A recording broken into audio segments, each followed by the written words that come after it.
نحمده ونصلي على رسوله الكريم اما بعد فاعوذ باللہ من الشیطان الرجیم بسم اللہ الرحمن الرحیم۔ معزز سامعین و سامعات، السلام علیکم ورحمۃ اللہ وبرکاتہ۔ آج میں اپنی گفتگو کا آغاز اس شعر پر کرنا چاہتی ہوں کہ بے ادب ماں با ادب اولاد جن سکتی نہیں، بے ادب ماں با ادب اولاد جن سکتی نہیں، اور مادن زر مادن فولاد بن سکتی نہیں۔ کیونکہ جس کے اندر خود ہی اخلاق کی کمی ہوگی، جو خود ہی عمل سے خالی ہو، پھر اس کی اولاد بھی بے عمل ہی ہوگی، بد کردار ہی ہوگی۔ میری گفتگو کا موضوع ہے آج اسلامی خواتین، کیونکہ خواتین اسلام جو آج بس نام کی خواتین اسلام رہ گئی ہیں، وہ تو بس دنیا کی رنگینیوں کے پیچھے مست و مسرور ہو کر رہ گئی ہیں۔ انہیں بس شاپنگ کرنے کا من کرتا ہے، انہیں بس گھومنا پھرنا ہی اچھا لگتا ہے، انہیں ان چیزوں سے کوئی مطلب نہیں کہ وہ اپنی اولاد کی تربیت کیسی کریں، انہیں ان چیزوں سے کوئی مطلب نہیں کہ وہ اپنے گھر کو جنت کا گہوارہ کیسے بنائیں، انہیں ان چیزوں سے کوئی مطلب نہیں کہ وہ اپنے اندر ہماری جو اسلام کی مقدس خواتین گزری ہیں ان کے اخلاق، ان کی عادت و اطوار اپنے اندر کیسے لائیں۔ انہی چیزوں کی وجہ سے آج میں آپ لوگوں کو ایک اسلام کی ایسی خاتون کی ذات سے آگاہ کروں گی کہ جس کا نام ہم سبھی جانتے ہیں، یہاں تک کہ اللہ رب العزت نے ان کے نام پر قرآن میں سورت نازل فرما دی اور کئی سورتوں میں ان کا ذکر فرمایا، یہاں تک کہ اللہ رب العزت نے ان کو اپنے نبی حضرت عیسیٰ علیہ السلام کی ماں بنا دیا۔ میں حضرت مریم علیہ السلام کی بات کر رہی ہوں۔ حضرت مریم علیہ السلام کے والد عمران اور زکریا، حضرت زکریا علیہ السلام جو کہ اللہ کے نبی گزرے ہیں، یہ دونوں بھائی تھے، ہم زلف تھے، اور حضرت عمران کی بیوی ان کا نام حنا اور حضرت زکریا علیہ السلام کی بیوی کا نام عیشا تھا۔ حضرت مریم کی ماں یعنی حضرت حنا ایک زمانے تک ان کو اولاد نہ ہوئی، یہاں تک کہ بڑھاپا آ گیا اور مایوس ہو گئیں، اور یہ خاندان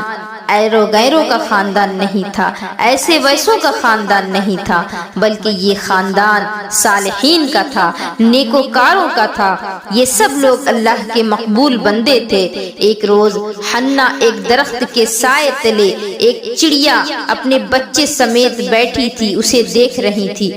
یہ دیکھ کر آپ کے دل میں اولاد کا شوق پیدا ہوا اور اللہ رب العزت کی بارگاہ میں دعا کی کہ یا رب، اگر تو مجھے بچہ دے تو میں اس کو بیت المقدس کا خادم بناؤں، اس کو تیری خدمت کے لیے حاضر کر دوں، اس خدمت میں اس کو لگا دوں۔ چنانچہ اللہ رب العزت نے ان کی دعا سن لی، اور جب وہ حاملہ ہوئیں تو انہوں نے یہ جو نذر مانی تھی یہ اپنے شوہر یعنی حضرت عمران کو بتائی،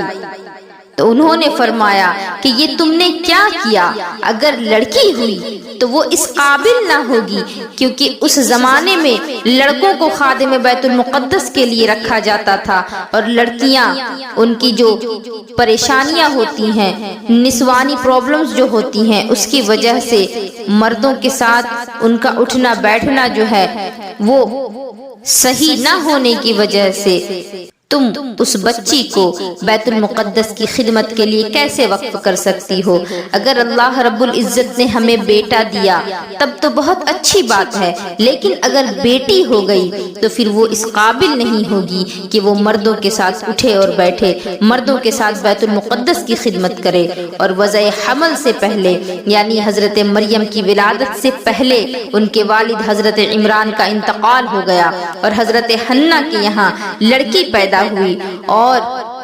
اللہ کے فضل سے ایسی لڑکی پیدا ہوئی جو فرزند سے زیادہ فضیلت رکھنے والی، جو 1000 بیٹوں سے زیادہ افضل تھی۔ یہ صاحبزادی حضرت مریم تھی، اور اپنے زمانے کی عورتوں میں سب سے خدمت کے لیے وقف کر دوں گی۔ لیکن آج کل کی ماؤں کو کیا ہو گیا ہے اللہ بہتر جانے۔ وہ آج کل کی ماؤں کی طرح یہ خیال نہیں کرتی تھی کہ مجھے اللہ رب العزت اگر بچہ دے تو پھر میں اسے دنیا کا عالم بناؤں گی، میں اسے دنیا کا عزت دار انسان بناؤں گی، بلکہ ان کی خواہش کیا تھی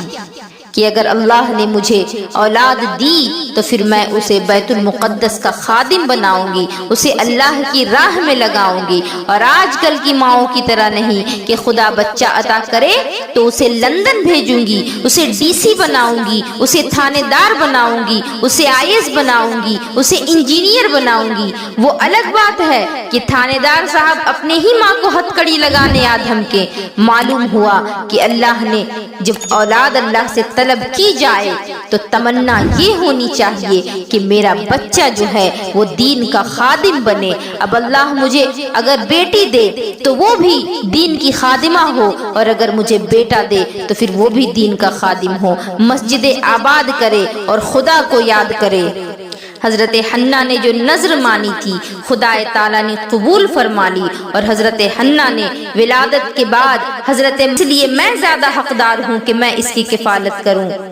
آخر میں فیصلہ اس بات پر ہوا کہ قرعہ ڈالا جائے۔ جب قرعہ ڈالا گیا تو قرعہ میں بھی حضرت زکریا کا ہی نام نکلا، اور آپ حضرت مریم کے کفیل بنے۔ آپ نے پھر بیت المقدس میں حضرت مریم کے لیے محراب کے پاس ایک کمرہ بنایا، اس میں آپ کو رکھا۔ حضرت مریم کی یہ کرامت تھی کہ آپ ایک دن میں اتنا بڑھتی جتنا دوسرا بچہ سال بھر میں بڑھتا، اور آپ نے کسی عورت کا دودھ بھی نہیں پیا، بلکہ حضرت زکریا جب کمرہ بند کر کے اس پر تالا لگا کر باہر تشریف لے جاتے اور وہاں واپس آتے تو ان کے پاس رنگ رنگ کے اور بے موسم کے پھل موجود پاتے۔ ایک روز آپ نے یہ منظر دیکھا تو پوچھا، یا مریم اَنَّ لَكِ هَٰذِهِ، کہ اے مریم یہ میوے تیرے پاس کہاں سے آئے؟ حضرت مریم نے جواب دیا، یہ اثر ہوا کہ جبریل امی حاضر ہوئے اور عرض کیا، ان اللہ یبشرک بیحییٰ، اللہ رب العزت آپ کو یحییٰ کی بشارت دیتا ہے، اور مقدس بڑھاپے میں آپ کو اللہ تبارک و تعالی نے حضرت یحییٰ علیہ السلام جیسا اولو العزم نبی عطا فرمایا۔ حضرت مریم بغیر کسی عورت کا دودھ پیے دن میں اتنا بڑھ جاتی جتنا دوسرا بچہ سال بھر میں بڑھتا، اور آپ کے لیے کھانے پینے کا سامان جنت سے آتا۔ معلوم ہوا کہ اللہ تعالی ہر شے پر قادر ہے، اور جو عام قوانین قدرت ہمیں آنکھوں سے نظر آتے ہیں اللہ رب العزت اس کا پابند نہیں، بلکہ یہ اللہ رب العزت اپنی مرضی سے کرتا ہے۔ وہ جس کے لیے جو چاہے وہ عطا فرما دے، وہ کسی کے لیے چاہے تو دن کو رات کر دے اور رات کو دن کر دے، جس طرح سے حضرت مریم کو بغیر موسم کے وہ رب پھل عطا کرتا ہے، اور پھر ایک دن میں وہ اتنا بڑھتی جتنا کہ سال بھر میں کوئی بچہ بڑھتا ہے۔ اس سے آپ اندازہ لگائیں اور اس سے آپ سمجھیں کہ اللہ رب العزت کسی چیز کا پابند نہیں، بلکہ ہم اس کے پابند ہیں، ہم اس کے عاجز بندے ہیں۔ وہ جو چاہے کر سکتا ہے، وہ اپنے بنائے ہوئے قانون کے خلاف بھی کر سکتا ہے۔ اس کا ایک قانون یہ بھی ہے کہ اس نے جو پہلے سے قانون بنا رکھا ہے اس کے برخلاف وہ کچھ کر دے۔ اور یہاں یہ بھی معلوم ہوتا ہے کہ اللہ رب العزت اپنے خاص بندوں کی خاص تربیت فرماتا ہے، اور یہ بھی معلوم ہوتا ہے کہ جہاں کسی اللہ کے نیک بندے کے قدم لگ جائیں اس جگہ پر وہ تاثیر پیدا ہو جاتی ہے کہ وہاں جو بھی دعا مانگی جائے اللہ رب العزت قبول فرما لیتا ہے۔ اسی لیے تو حضرت زکریا نے جو دعا فرمائی اس پر قرآن نے کہا ہنالک دعا زکریا ربہ، کہ اسی جگہ پر حضرت زکریا نے دعا مانگی۔